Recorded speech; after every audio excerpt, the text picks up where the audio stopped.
All right, today we are going to talk about a pretty serious topic, Unit 731 and the cover up, the Operation Paperclip of the East. And this is your favorite half Chinese. Uh, Maybe there are people that do not know what Unit 731 actually was. You can look it up. It's very well known, documented. It is basically something that was from the Second World War in China, a bio and chem uh, industry where they were testing these kind of weapons upon live people, namely the Chinese people. These camps were made by the Japanese, not the Chinese. The Chinese were actually what you would call the guinea pigs uh, in that whole operation. The reason why they were having these was actually not so much to attack the Chinese themselves, but they were actually testing weapons to attack the Russians. And they used the Chinese people as guinea pigs. I have to say it because I still think it's a really weird word, especially when you talk about other human beings and referring to them like that. But yeah, we all know what I mean. Um, this was the reason why they did that. Japan wanted to fight against Russia, and they also had the blessings of the West. And the reason why was communism. That is exactly why the United States was actually helping the Japanese in the beginning of the World War and giving them all the oil or 2/3 of the oil and military hardware, etc., etc., giving that to them so they could do that. They were all together, hand in hand, in the fight against. Let me say it, rephrase it in a little bit different way. So, especially Americans can try to understand what their government is doing. They were hand in hand together, all these Western nations, against an undemocratic fight against communism. Now, this must sound very weird for Americans and other Western people, but you know, I will get to that later in the video. So what they wanted was there was a rise of communism or a communist sentiment all over Asia. It was the case in China, also in Russia, as we already know. They already had the revolution, and in Japan, it was also the case. You have to remember that because it comes in later. Now, Japan was not strong enough to take the Russians on head on. So they took Manchuria first, and they renamed it in Manchukuo. This is their invasion. Then they set up not only Unit 731, but also Unit 100. Because the Russians were too strong, they needed something else, another weapon, to be able to defeat the amount of troops and those very disciplined soldiers that Russia had at that time. And that is why they set up Unit 731 and Unit 100. They did a lot of horrible, horrible, horrible things to humans. I will not.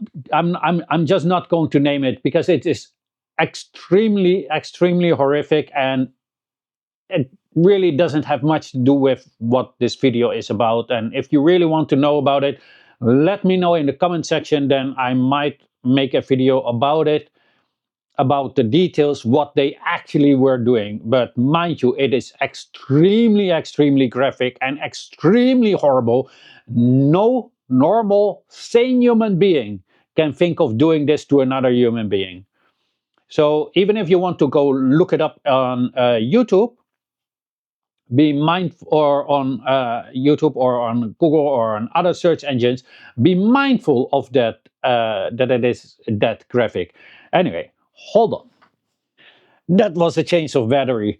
Anyway, what happened was after the Japanese ceded, there was a trial, is named the Tokyo Trials, and they were actually meant to prosecute the criminals of the war, and also, obviously, the criminals that were from Unit 731 and Unit 100.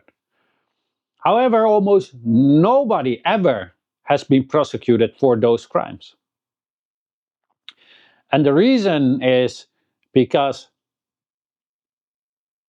the ones that are talking the loudest about protecting human rights and all this mumbo jumbo when they are talking about it, about how they believe in freedom and democracy and in righteousness and rules-based order and all this, basically when it comes out of their mouth, BS.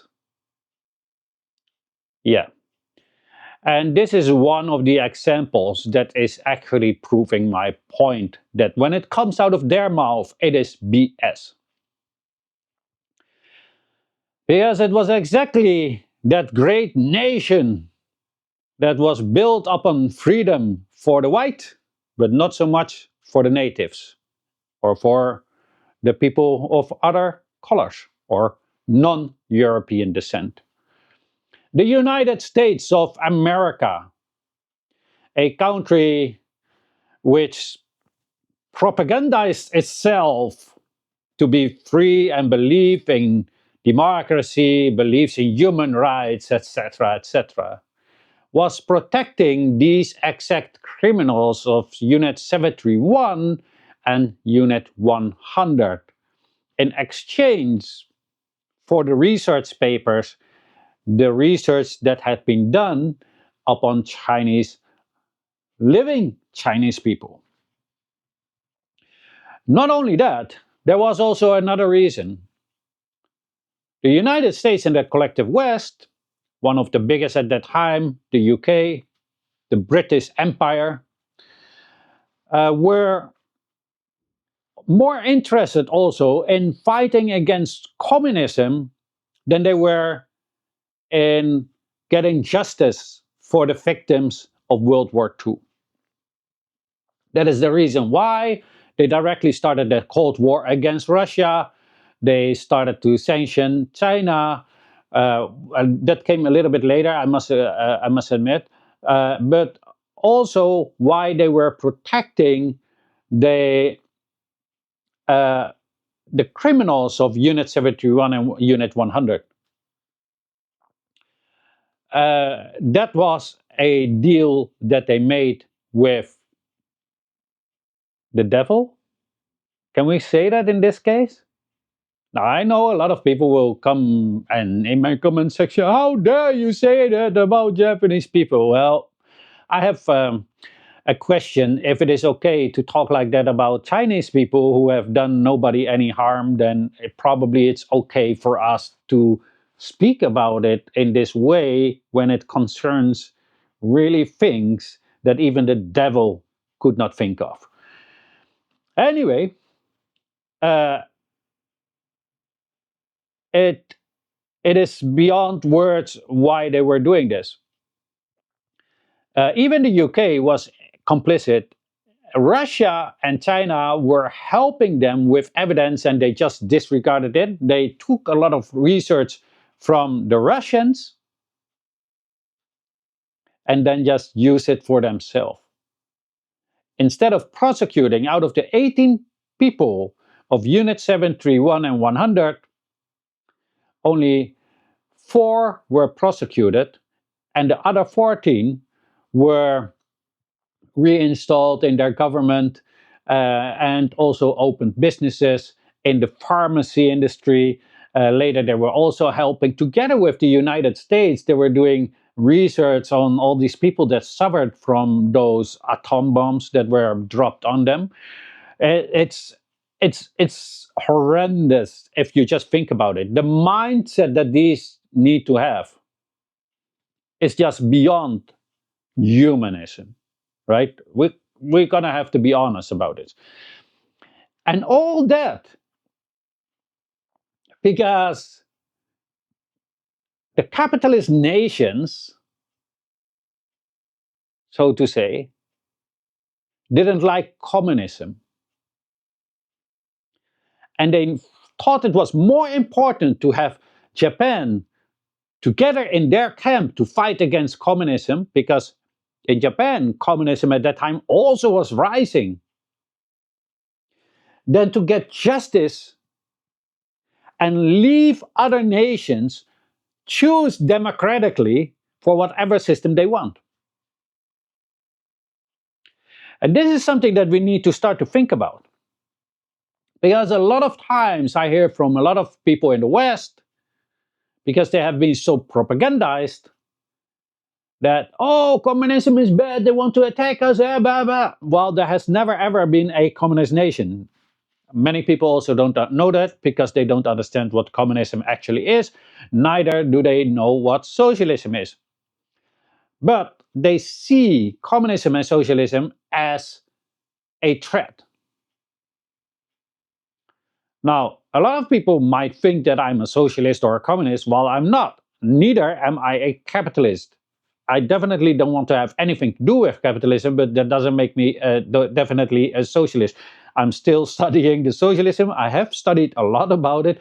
Like, yeah, I have a lot of books here, but one of the most important is Capital of Karl Marx. I highly, highly recommend everybody to read that. And if you are really interested but don't want to read so much about it, then read this one, Imperialism, the Highest State of Capitalism by Lenin.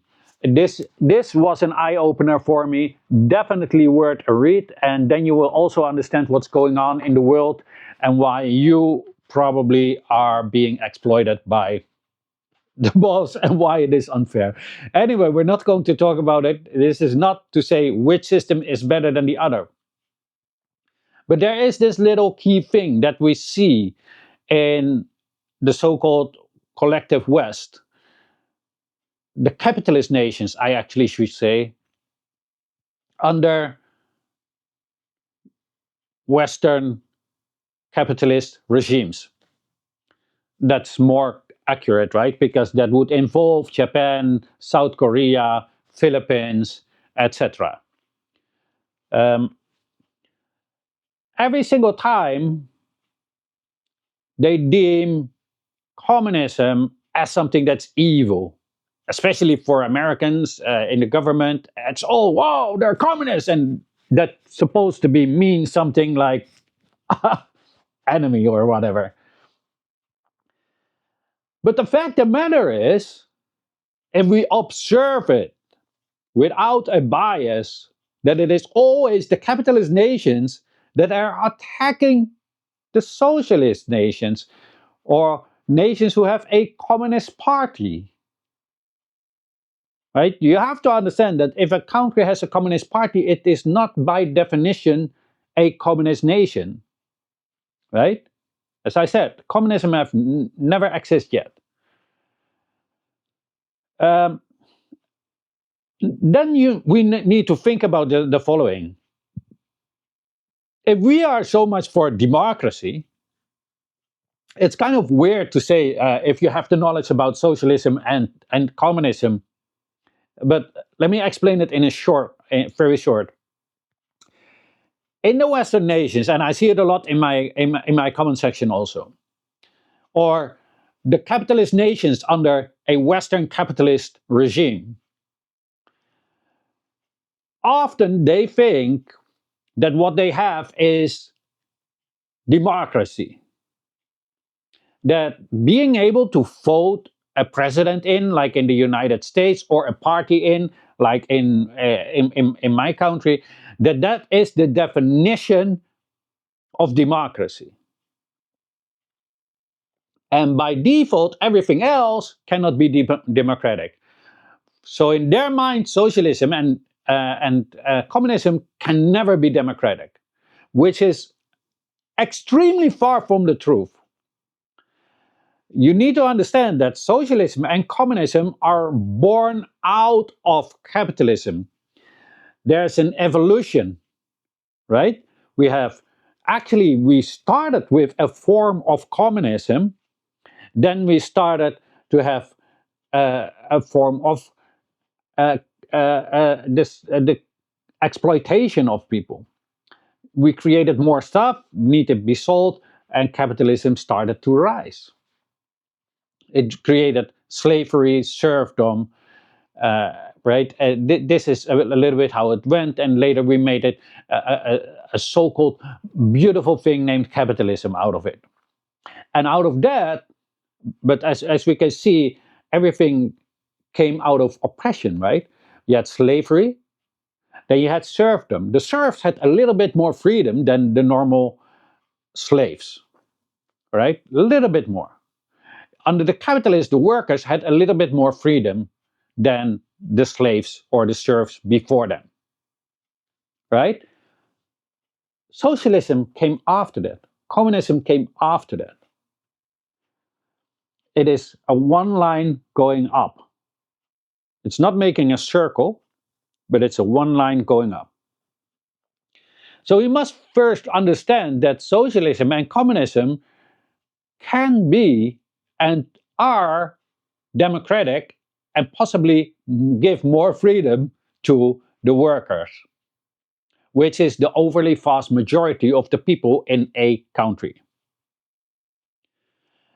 We can also see that when we look at that line from slavery, serfdom, and then capitalism, and then socialism and communism, that each stage gives a little bit more freedom.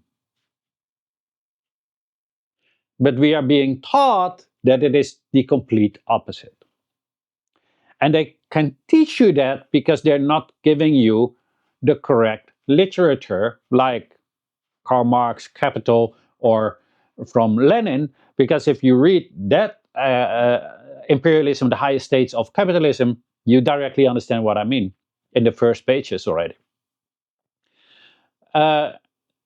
Question is, so why did everybody all of a sudden want to become socialist and communist?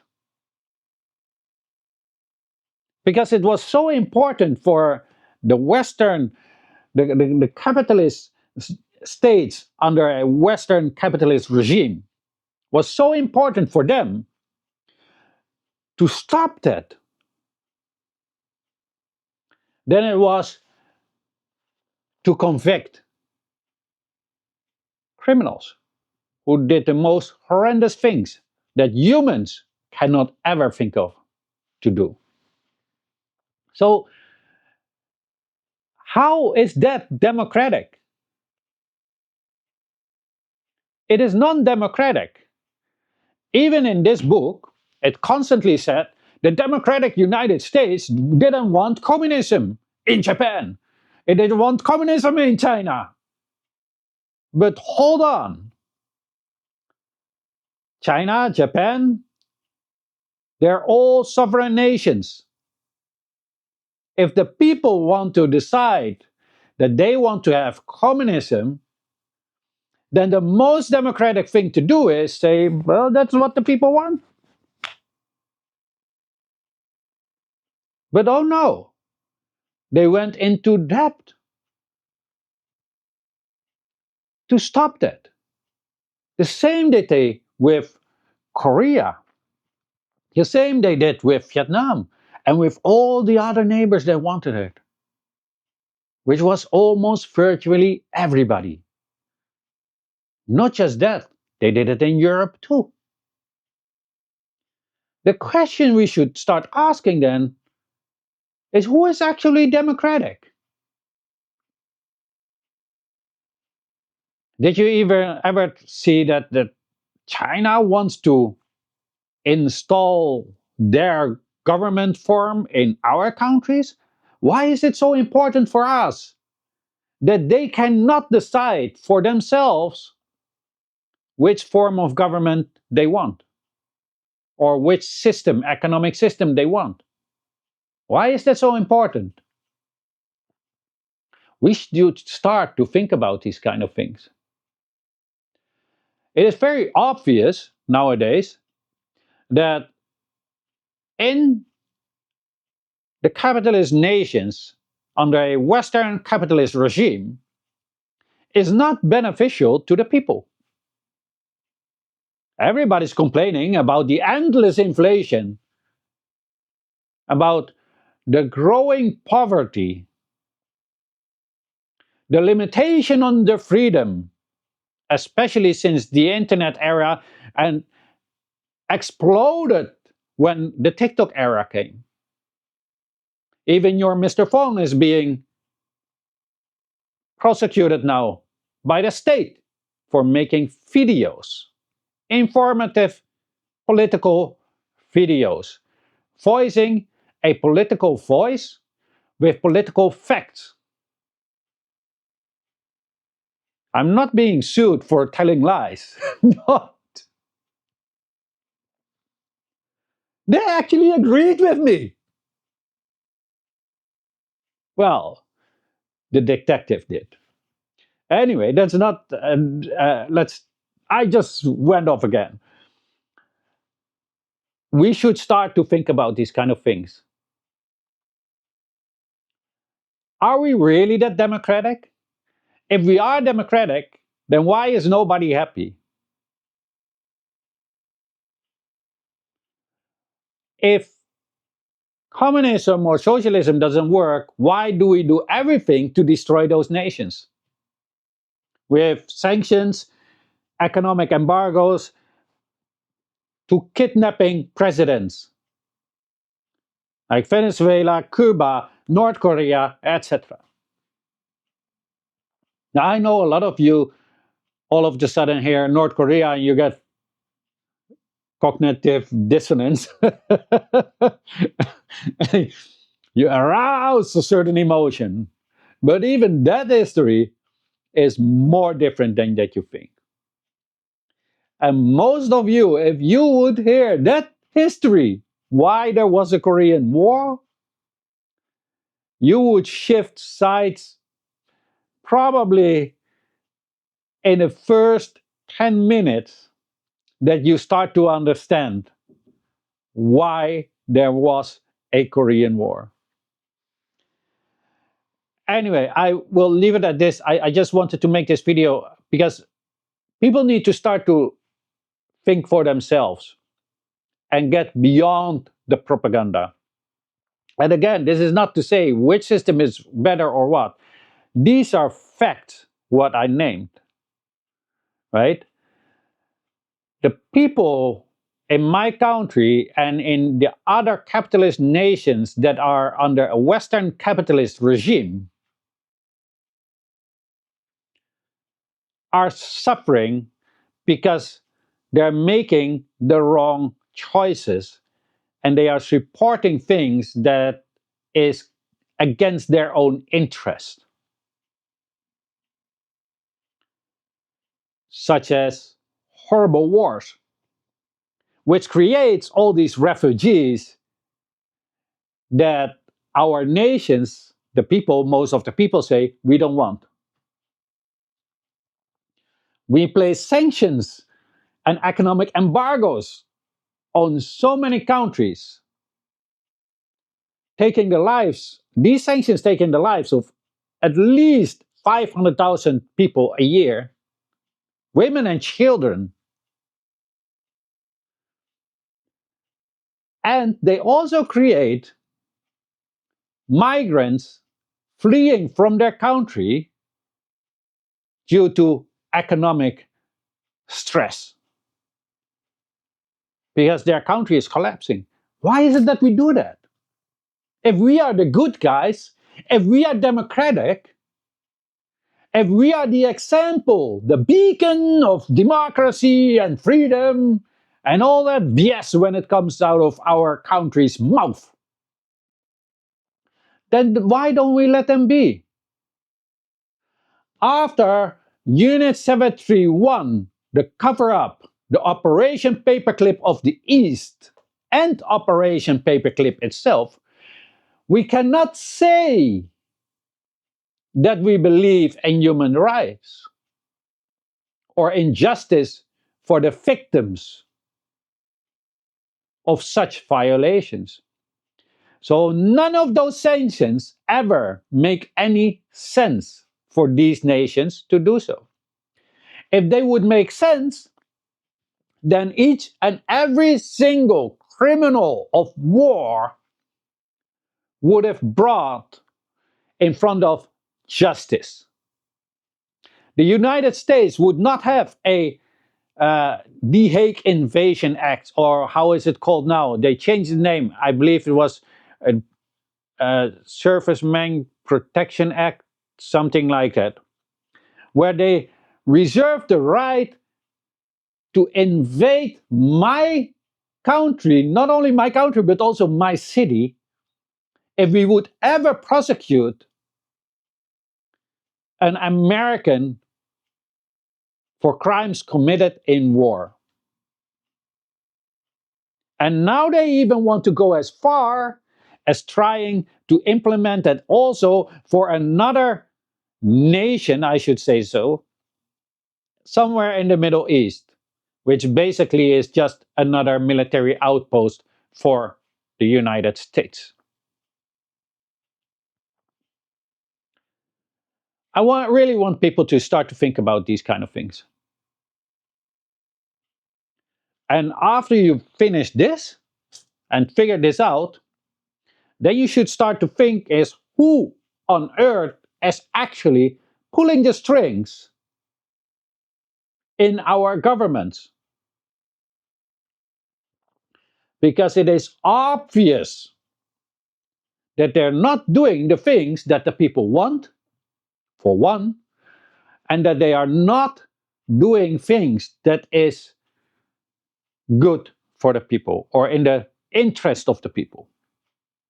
We wouldn't have this mess because we are one of the most richest nations on earth. The Netherlands, the United States, UK, they all made tons of money. Now, how come the people are suffering? Just think of it. How come we have billions to start wars or to fund wars? Or how come that the United States has 1.6 billion and another 500 million and more hundreds of millions to use for anti-China propaganda, but they don't have a million here and there to get these poor Americans off the street? That includes the veterans that when they get home, they get the freedom to live in a park. Choose your own bench. That's your freedom that you've been fighting for. No American soldier ever fought for freedom. Each and every single American soldier, including the soldiers of the Netherlands, in their imperialist wars, they were never fighting for freedom after World War II. In fact, none of those countries became free. Iraq is a mess, Syria is a mess, Libya is a mess. Everywhere they went is a mess.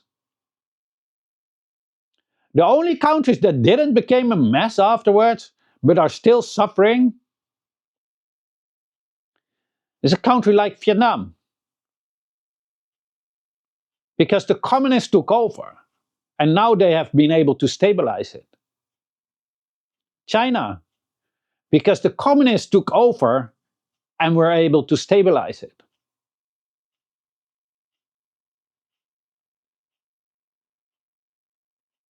Kind of weird how it all rolls out, isn't it? And somehow they are our enemy. What? They make all our goodies. They give us a very, very good price. They never talk about attacking us. They never surround us with military bases like we do with them. They never try to stage a color revolution in our nations like we've done with them. They never militarily came to us to attack us like we did with them. None of that. They never use their media to create anti-Western propaganda against us and setting other nations up against us like we do against them. They never go around other nations and tell other nations not to do business with us, like we do with them. They never just place sanctions on us just to cripple our economy like we do with them. But somehow, somewhere, we must, and we have been led to believe that they are the enemy. The enemy of what? The policies that are being made by our own governments, not by them.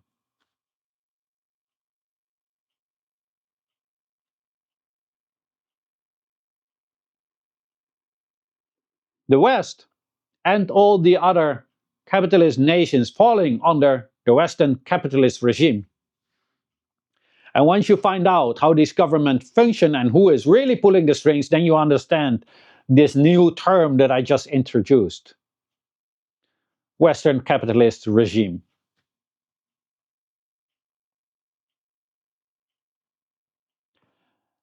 That was just my ramble. I didn't know it would turn out to be so long. But I thought it was interesting enough to shed a light on things like this. And I think it is something for people to start to think about. I hope, honestly, that you all will do. I hope that everybody will get a little bit more interest in politics and will start to read what the literature about different views of politics or different political systems, different economic systems. Because if I tell it like this, it is quite obvious, and nobody can deny that it's quite odd what we are doing. It's quite odd to be democratic and not allowing other nations to have their own form of government, which the people actually want. And to punish those nations if they somehow are still successful to get the government that they want. Just think of it. Anyway, let me know in the comment section what you all think of this. I also have a buy me a coffee for the people that stayed for so long, but you can only donate to me to support my work if you have more than enough money. Otherwise, just give me a like, a share, share my video. I will be just as happy as with a cup of coffee. Also, a lot of people ask me, can I use your video? Yes, you always can use my video. You never need to ask me. I'm to spread information. So if you want to use my video, go ahead, use it.